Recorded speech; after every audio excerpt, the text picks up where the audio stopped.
بسم اللہ الرحمن الرحیم۔ السلام علیکم ورحمۃ اللہ وبرکاتہ۔ حضرت آدم علیہ السلام کو اللہ تبارک و تعالیٰ نے جنت سے زمین پر کیوں بھیجا، اس واقعے کے بارے میں اپنے ناظرین کو ہم تفصیل سے بتاتے ہیں۔ حضرت آدم علیہ السلام اور حضرت اماں حوا نہایت ہی آرام اور چین کے ساتھ جنت میں رہتے تھے۔ اللہ تبارک و تعالیٰ نے فرما دیا تھا کہ جنت کا جو پھل بھی چاہو بے روک ٹوک سیر ہو کر تم دونوں کھاؤ، مگر صرف ایک درخت کا پھل کھانے کی ممانعت تھی، اس کے قریب مت جانا۔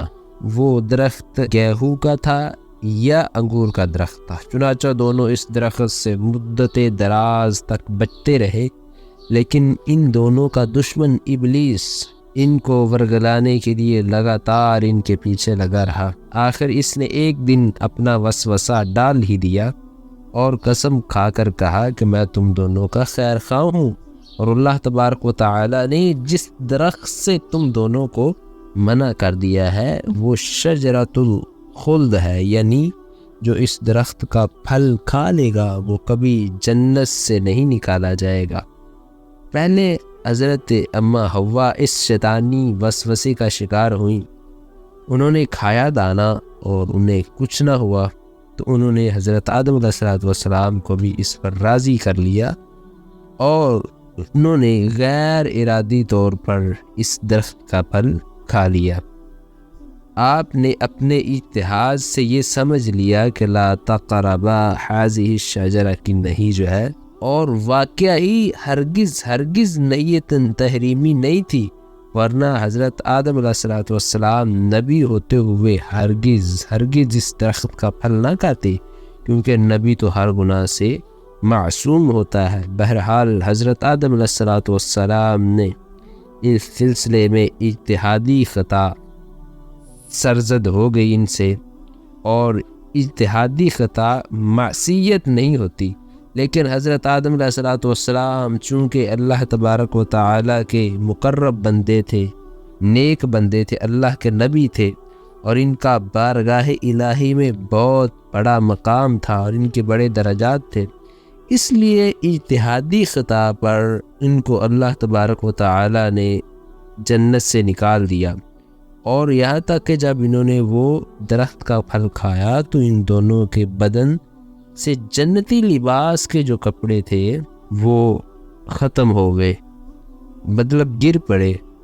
یہ دونوں جنت کے پتوں سے اپنا ستر چھپانے لگے، اور خداوند قدوس کا حکم ہو گیا کہ تم دونوں جنت سے زمین پر اتر پڑو۔ اس وقت اللہ تبارک و تعالیٰ نے حضرت آدم علیہ السلام سے دو خاص باتیں ارشاد فرمائی۔ ایک تو یہ کہ تمہاری اولاد میں بعض کے دشمن ہوں گے، اور ہمیشہ آپس میں انسانوں کی دشمنی چلتی رہے گی۔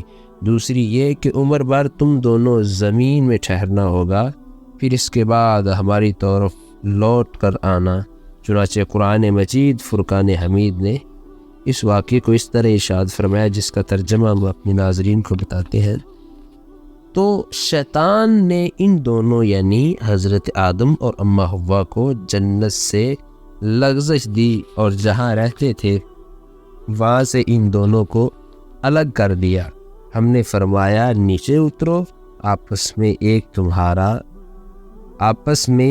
تمہارا دوسرے کا دشمن ہوگا، اور تمہیں ایک وقت تک زمین میں ٹھہرنا ہوگا۔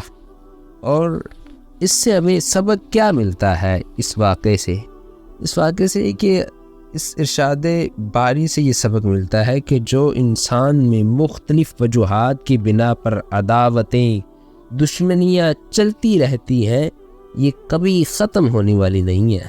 لاکھ کوشش کرو دنیا میں لوگوں کے درمیان عداوت اور دشمنی کا خاتمہ ہو جائے، مگر چونکہ یہ خداوند کے باعث ہے، اس لیے یہ عداوتیں کبھی ہرگز ختم نہیں ہو سکتی۔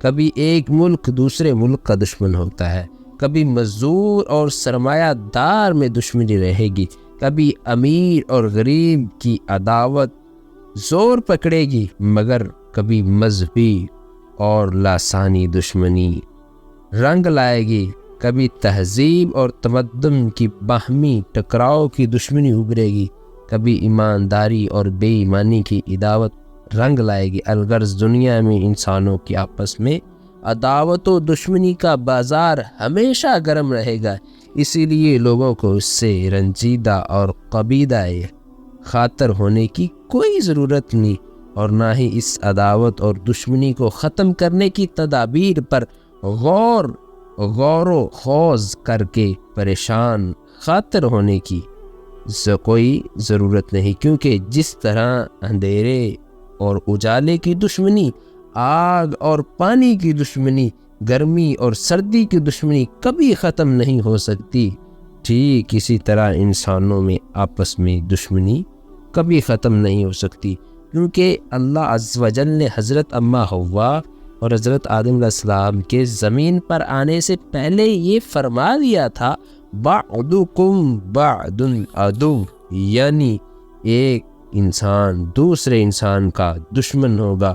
یہ عداوت دشمنی خلقی اور فطری ہے، جو حکم الہی اس کی مشیت سے ہے، تو پھر بھلا کون ہے جو اس عداوت کو دنیا سے ختم کر سکتا ہے؟ امید ہے کہ آپ کو ہماری ویڈیو پسند آئی ہوگی۔ مزید اس طرح کی اسلامک ویڈیو حاصل کرنے کے لیے ہمارے چینل کو سبسکرائب کر لیں، ویڈیو کو لائک اور شیئر کرنا مت بھولیے گا۔ جزاک اللہ خیرہ۔